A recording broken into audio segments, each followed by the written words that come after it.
talented people can't have untalented people around them, because untalented people will do things to sabotage the talented person just because they know they can't never match that.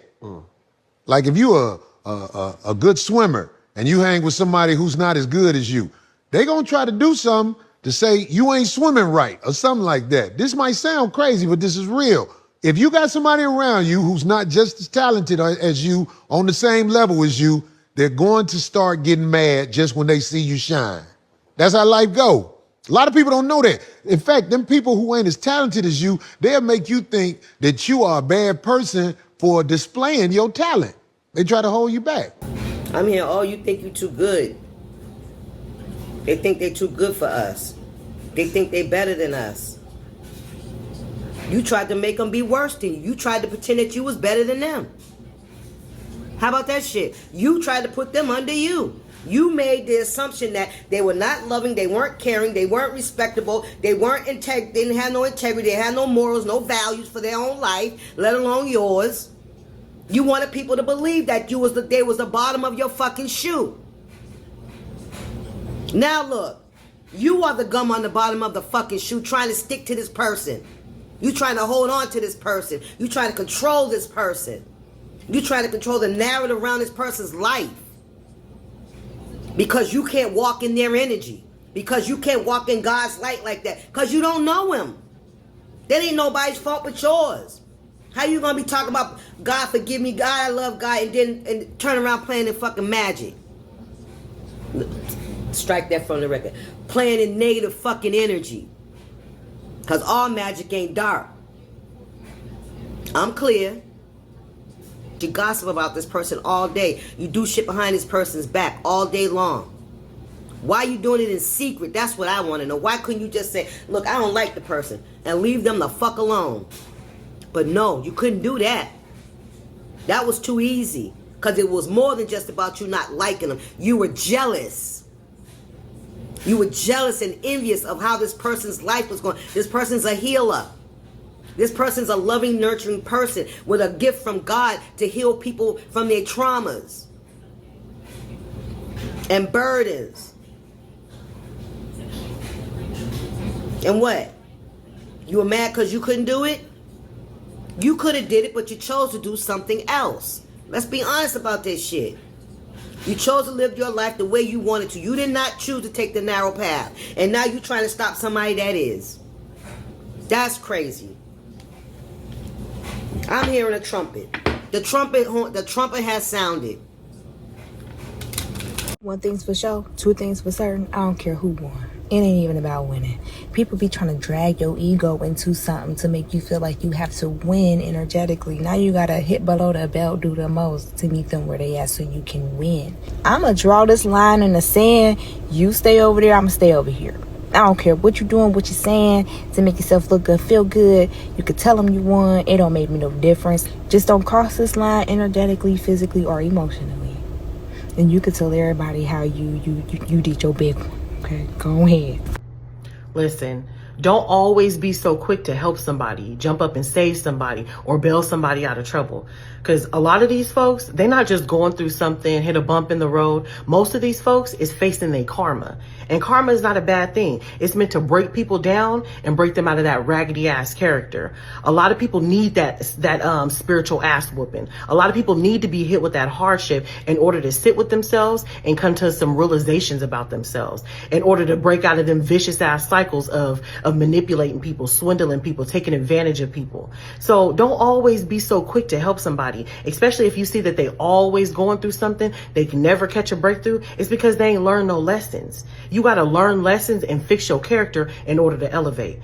So sit back, because we ain't playing Captain Save-A-Ho to everybody. Some people need to face their karma. Possessions don't always look like this. One of the most common ones is narcissism. Narcissists are souls like you and I who are depolarized and got taken over by negative entities. Let me explain. Narcissists are created in a household where their needs are neglected by their caregivers, who they depended on for survival. When this happens, the child subconsciously feels because nobody cares about their needs, they must survive by detaching themselves from people. and only concerning themselves with their own interests. This puts them out of balance and into the extreme of the masculine energy, neglecting their feminine energy, which is the connection to the collective, empathy, their emotions, their internal world, their spirit, etc. They end up centering themselves and depending solely on their external world and masculine energy. This builds an unhealthy self-concept that impedes real self-love, which is what allows connection to their soul. Their version of self-love is to put themselves above everybody else to meet their needs for survival. But this is really because subconsciously they don't believe they are worthy of love or their needs being met. This puts them subconsciously in the vibration of shame, the lowest vibration. And anybody in a low vibration is susceptible to entities coming to latch off of that vibration, who feed off of it and further throw the person into a deeper narcissistic delusion. These entities cannot be cleansed away. Low vibrations are what feeds them, so the only way to get rid of them is to work on the shame wound. But this requires huge awareness and willpower, which most narcissists we know are not really willing to admit they need help. What would you say to the people that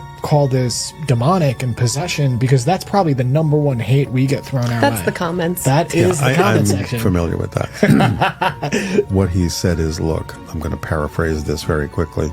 Demons are not an independent entity. They are the negative side of the archetypal collective consciousness of our people.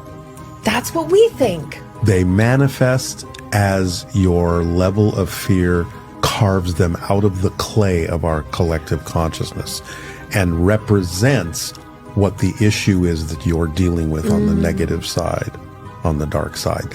And that's why in the past we instinctively say, face your demons, because they are your demons. They're not independent beings. We create them as a way of creating something, manifesting something that is more tangible out of the collective archetypal consciousness of our species. And that's why in the past people made lists of the demonic qualities. And if you look at those lists, you will see that they are simply the negative qualities of humanity. There's a demon of greed, there's a demon of lust, there's a demon, so it's like, yeah, we're facing that, but it's our creation reflected back to us in a way that helps us understand how to go through the process of overcoming that. They're not independent entities. They're our creations. The word that really keyed for me was reflected. Because the interesting thing is when we face those demons, we view them as demons, so we begin to behave demonically. So we'll attack the demons. Yeah. We start to become the thing that we think it is as opposed to loving it and healing it. Exactly. And loving ourselves and healing ourselves, Yes. which is what makes the demon vanish. And that's why, again, instinctively humanity has known this, but it's come out in folkloric ways, folkloric statements, folklore. That's why in the past they said, well, to get power over a demon, you have to know its name. It's your name. Oh. When you stop and think about that logically, well, how would knowing its name give you any power over something that's an independent entity? Knowing its name means you are honestly seeing what it really is. And it's you. It's a reflection of something you're facing. What you just said is so beautiful and eloquent and important. Unfortunately, a lot of people who need to hear that will say, that's Satan telling you that. Of course. Again, you're not here to change anyone's mind. You're here to say, here's an optional way to look at something that may be more self-empowering if that's what you're seeking in life, as opposed to playing the victim. Yes. So if you're tired of playing the victim, here's an alternative way of looking at this thing that actually does make a difference in how you experience them. Lying is very powerful because you can manipulate the world with your language, and then you can get what you want lots of times or escape from things that you don't want. So why not lie all the time? Well, I think the reason is, there's a bunch of reasons, but one of them is that you can't trust yourself if you lie. And there's going to be times in your life where you have no one to turn to except you. And so if you've stuffed yourself full of lies, then you're going to be in a crisis one day and you're going to have to make a decision and you're going to decide wrong. And you're going to be in real trouble because you won't have the clarity of mind necessary to make the proper judgment because you've filled your imagination and your perception with rubbish. And I don't want to waste the integrity of this point on doing too much. I'm only going to say this one time. There is no gimmick with me. You get what you get until you don't get anything more. And if you want to play get her before she gets me, you might win that battle and the chip on your shoulder. But at the end of it, I'm getting the war. Because I have the luxury of teaching people lessons on authenticity through the removal of my present. It's hard to go through life thinking shit is sweet and finding out it's been Splenda this whole time. Meanwhile, I come King Sugar. You were over there trying to tit for tat, and I've been the magic in every moment. Now your life is melancholy. It's static.